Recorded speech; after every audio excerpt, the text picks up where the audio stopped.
बिस्मिल्लाहिर्रहमानिर्रहीम। अस्सलामु अलैकुम। उम्मीद है प्यारे स्टूडेंट्स आप सब खैरियत से होंगे। अस्सलाम वालेकुम बच्चों। आज की इस वीडियो में हमने एक्सरसाइज 1.3 के क्वेश्चन नंबर 2 पार्ट नंबर 5 से लेके पार्ट नंबर 8 तक क्वेश्चंस को सोल्व करना है। तो चलिए पार्ट नंबर 5 के सोल्यूशन से शुरू करते हैं। क्वेश्चन है z की पावर 4 माइनस 16। अब जो 4 पावर है इसको हम ऐसे भी लिख सकते हैं 2 की पावर 2 माइनस, अब 16 जो है ये 4 की पावर 2 होता है। अब बच्चों ये स्क्वायर वाला फार्मूला हमारे पास बन गया है ए का स्क्वायर माइनस बी का स्क्वायर। ये इक्वल होता है ए प्लस बी। एक दफ़ा हमने इसको प्लस में लिखना होता है और एक दफ़ा माइनस में। तो यहाँ पे हम एक दफ़ा इसको माइनस में लिख लेंगे और एक दफ़ा प्लस में लिख लेंगे। अब हमने इन दोनों को मज़ीद सिंप्लीफाई करना है। अब z की पावर 2 माइनस, अब 4 जो है ये 2 की पावर 2 होता है। तो ये है वही फार्मूला बन जाएगा ए का स्क्वायर माइनस बी का स्क्वायर। तो एक दफ़ा माइनस में लिख लेंगे और एक दफ़ा प्लस में लिख लेंगे। अब इसको हमने सिंप्लीफाई करना है z की पावर 2 प्लस 4, प्लस के 4 को हम ऐसे भी लिख सकते हैं माइनस इंटू माइनस 1। माइनस को माइनस से मल्टीप्लाई करेंगे तो प्लस आ जाएगा, 1 को 4 से करेंगे तो 4 आ जाएगा। अब माइनस आयोटा हमें पता है कि ये आयोटा स्क्वायर के बराबर होता है। तो इस -1 की जगह पे हमने आयोटा का स्क्वायर लिख लेना है। अब आयोटा का स्क्वायर 4 जो है ये 2 का स्क्वायर होता है। दोनों का हम इकट्ठा स्क्वायर भी लिख सकते हैं 2 आयोटा का होल स्क्वायर। तो फार्मूला हमारे पास वही जो हमने पहले इस्तेमाल किया बच्चों, z का स्क्वायर है -2 आयोटा का होल स्क्वायर है। तो यहाँ पे हमने इसको एक दफ़ा प्लस में लिख लेना z plus 2 iota z minus 2 iota. तो इस तरह से बच्चों आपने इसका पार्ट नंबर 5 भी सॉल्व करना है। 6 पार्ट नंबर है इसका z की पावर 4 प्लस 3z का स्क्वायर माइनस 4। अब यहाँ पे बच्चों हमने इसकी करनी है mid term break. Mid term break करने के लिए हम कैसे इसको सोल्व करेंगे, -4 को हमने मल्टीप्लाई करना है z की पावर 4 के कोफिशिएंट के साथ +1 के साथ। तो जब मल्टीप्लाई करेंगे तो आ जाएगा -4 मल्टीप्लाई बाय 1, तो ये आ जाएगा -4। तो बच्चों 4 के आपने फैक्टर बनाने हैं जिनको मल्टीप्लाई करें तो माइनस का 4 आए और प्लस करें तो 3 आए। तो यहाँ पे फैक्टर मैंने बच्चों बना दिए हैं z की पावर 4 प्लस का 4 माइनस का 1।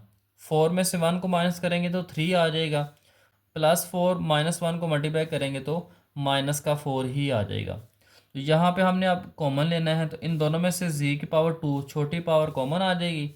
तो यहाँ पे 4 थे, यहाँ पे हमने 2 कॉमन ले लिए, 2 यहाँ पे हम लिख लेंगे प्लस, यहाँ पे z की पावर 2 और z की पावर 2 कैंसिल हो जाएंगे क्योंकि हमने कॉमन ले लिए थे। तो यहाँ पे सिर्फ 4 बच जाएगा। अब यहाँ पे हमारे पास पहले हमने साइन को कॉमन लिख लिया, z की पावर 2 -4 में से कुछ भी कॉमन नहीं है। अगर कुछ भी कॉमन ना हो बच्चों तो 1 हमने कॉमन लिख लेना है क्योंकि 1 से हर नंबर डिवाइड होता है। तो यहाँ पे -1 कॉमन आ जाएगा, तो माइनस की वजह से ये भी प्लस हो जाएगा और ये भी प्लस हो जाएगा। तो z का स्क्वायर +4 आ जाएगा। अब इन दोनों में से हमारे पास z² +4 कॉमन है, तो z² +4 को हमने कॉमन लिख लेना है। तो यहाँ से z का स्क्वायर आ जाएगा -1 आ जाएगा। अब यहाँ पे बच्चों +4 को हमने लास्ट पार्ट की तरह सोल्व कर लेना है। माइनस इंटू -1, -1 जो है ये आयोटा स्क्वायर के बराबर होता है और 4 2 का स्क्वायर होता है। तो यहाँ पे हमने दोनों का स्क्वायर इकट्ठा लिख लेना है। तो यहाँ पे फार्मूला बन गया है ए का स्क्वायर माइनस बी का स्क्वायर। एक दफ़ा माइनस में लिख लेंगे और एक दफ़ा प्लस में लिख लेंगे। अब यहाँ पे अगर आप गौर करें z का स्क्वायर माइनस, अब जो 1 होता है ये 1 का स्क्वायर भी लिखा जा सकता है क्योंकि 1 का स्क्वायर भी 1 होता है। तो इस तरह से ये भी वही फार्मूला बन गया z-1 z+1, एक दफ़ा माइनस में लिख लेंगे और एक दफ़ा प्लस में लिख लेंगे। तो इस तरह से बच्चों आपने इसको भी सोल्व करना है। पार्ट नंबर 7 है z की पावर 4 प्लस 5z² + 6। अब यहाँ पे भी अगर आप गौर करें तो इसकी मिड टर्म ब्रेक की जा सकती है। 6 के हमने फैक्टर बनाने हैं जिनको मल्टीप्लाई करें तो 6 आए, प्लस करें तो 5 आए। तो यहाँ पे देखें प्लस का 3 प्लस का 2, 3 + 2 होता है 5, 3 को 2 से मल्टीप्लाई करेंगे तो 6 आ जाएगा। इन दोनों में से फिर z का स्क्वायर कॉमन आ जाएगा, तो z का स्क्वायर कॉमन लेंगे तो 4 में से 2 माइनस हो जाएंगे, 2 इधर आ जाएंगे प्लस, तो ये कैंसिल हो जाएगा, सिर्फ 3 रह जाएगा। यहाँ से 2 और 3 में से 2 कॉमन आ जाएगा क्योंकि 2 के टेबल में 2 भी आता है और 2 के टेबल में 6 भी आता है। 2 3 = 6। z² + 3 को हमने यहाँ से कॉमन लिख लेना है। जब कॉमन लिख लेंगे तो यहाँ पे आ जाएगा z का स्क्वायर +3 और जी स्क्वायर प्लस 2 को हमने ऐसे लिख लेना है। उसके बाद बच्चों हमने जी स्क्वायर प्लस 2 को भी सिंप्लीफाई करना है और जी स्क्वायर प्लस 3 को भी सिंप्लीफाई करना है। तो यहाँ पे प्लस 2 को हम लिख सकते हैं माइनस इंटू -1, और यहाँ पे बच्चों हम इसको स्क्वायर की फॉर्म में भी लिख सकते हैं। स्क्वायर की फॉर्म में लिखने का बच्चों तरीकाकार ये होता है कि जिस नंबर के ऊपर स्क्वायर ना हो, जैसे 2 है तो इसके ऊपर स्क्वायर लिखना हो तो सबसे पहले इसके ऊपर लिखते हैं स्क्वायर रूट और फिर ऊपर लिखते हैं स्क्वायर।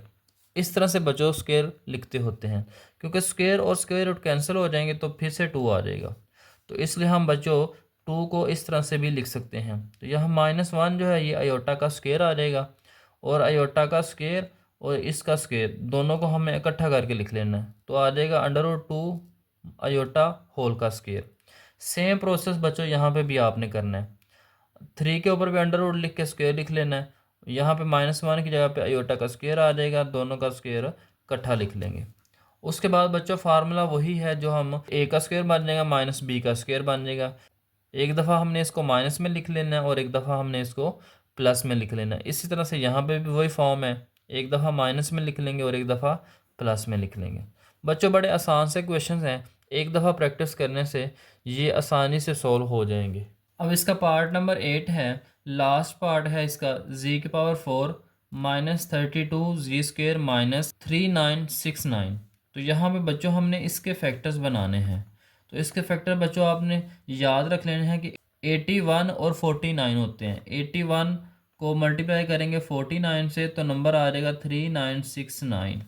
अब यहाँ पे बच्चों हमें माइनस का चाहिए, तो माइनस के लिए हम इसके साथ माइनस लिख लेंगे बड़े नंबर के साथ। बड़े नंबर के साथ क्यों लिखा है? क्योंकि हमारे पास यहाँ पे ये जिसकी हमने मिड टर्म ब्रेक करनी है बच्चों उसके साथ माइनस है। जो साइन मिड टर्म के साथ होता है वही बड़े नंबर के साथ बच्चों लिखना होता है। तो -81 और 49 को मल्टीप्लाई करेंगे तो -3969 आ जाएगा। अब -81 प्लस 49 लिखेंगे तो ये आ जाएगा -32। देखें प्लस करने से -32 आ रहा है, मल्टीप्लाई करने से ये आ जाता है। तो कैलकुलेटर से भी बच्चों आप इसको चेक कर सकते हैं, इसको आपने याद रख लेना है। इन दोनों में से z⁴ कॉमन आ जाएगा, तो z⁴ में से सिर्फ z⁴ इधर आ जाएगा, माइनस ये कैंसिल हो जाएगा और 81 आ जाएगा। यहाँ से हम 49 कॉमन लेंगे। 49 के टेबल में 49 भी आता है और ये वाला नंबर भी आता है। तो 49 जब कॉमन लेंगे तो z का स्क्वायर आ जाएगा -49 से इस नंबर को डिवाइड करें, जब डिवाइड करेंगे तो 81 ही आएगा। तो इन दोनों में से हमने इसको कॉमन लिख लेना है, तो यहाँ पे ये कॉमन आ जाएगा, z² प्लस 49 लिख लेंगे। इन दोनों को अब हमने मज़ीद सिंप्लीफाई करना है, तो ये प्लस का 49 माइनस इंटू -1 और 49 आ जाएगा। यहाँ पे z का स्क्वायर -81 होता है 9 का स्क्वायर, तो इसको हमने स्क्वायर की फॉर्म में लिख लेना है। -1 आ जाएगा आयोटा स्क्वायर, 49 होता है 7 का स्क्वायर, तो यहाँ पे हमारे पास आयोटा स्क्वायर 7 स्क्वायर बन जाएगा, आयोटा का स्क्वायर बन जाएगा और साथ में 7 का स्क्वायर बन जाएगा। तो यहाँ पे बच्चों हमने इन दोनों का स्क्वायर इकट्ठा लिख लेना है। तो फॉर्म बन गई है a का स्क्वायर माइनस b का स्क्वायर, एक दफ़ा माइनस में लिख लेंगे और एक दफ़ा प्लस में लिख लेंगे। सेम बच्चों यहाँ पे काम हुआ है, z का स्क्वायर -9 का स्क्वायर, a का स्क्वायर माइनस b का स्क्वायर बन गया। तो एक दफ़ा हमने इसको माइनस में लिख लिया और एक दफ़ा प्लस में लिख लिया और ये साथ ऐसे ही चलता आएगा। तो इस तरह से बच्चों आपने क्वेश्चन नंबर 2 को कंप्लीट सॉल्व कर लेना है। आपको ये वीडियो कैसी लगी है आपने कमेंट के अंदर बताना है। अगर तो वीडियो अच्छी लगी है बच्चों तो आगे दोस्तों को भी शेयर करें और ख़ुद भी हमारे इस चैनल को सब्सक्राइब करें। जो आपने गौर किया है तो हर क्वेश्चन के अंदर a का स्क्वायर माइनस b का स्क्वायर ये वाला फार्मूला इस्तेमाल हुआ है। तो यहाँ पे ये आपको फार्मूला भी याद होना चाहिए।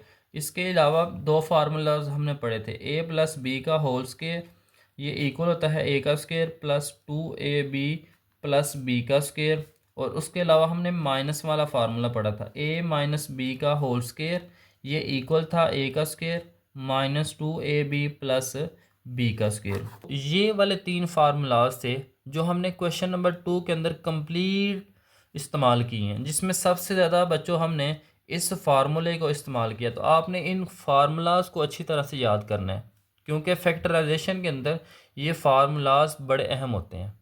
तो उम्मीद है बच्चों आपको ये क्वेश्चन समझ आए होंगे।